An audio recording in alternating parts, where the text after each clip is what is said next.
Hadirin yang berbahagia, marilah kita buka acara pada pagi hari ini dengan bersama-sama mengucapkan Al-Fatihah.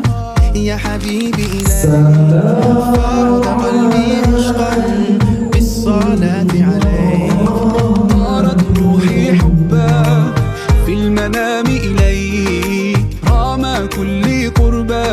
سيدي لبيك قلبي في المدينة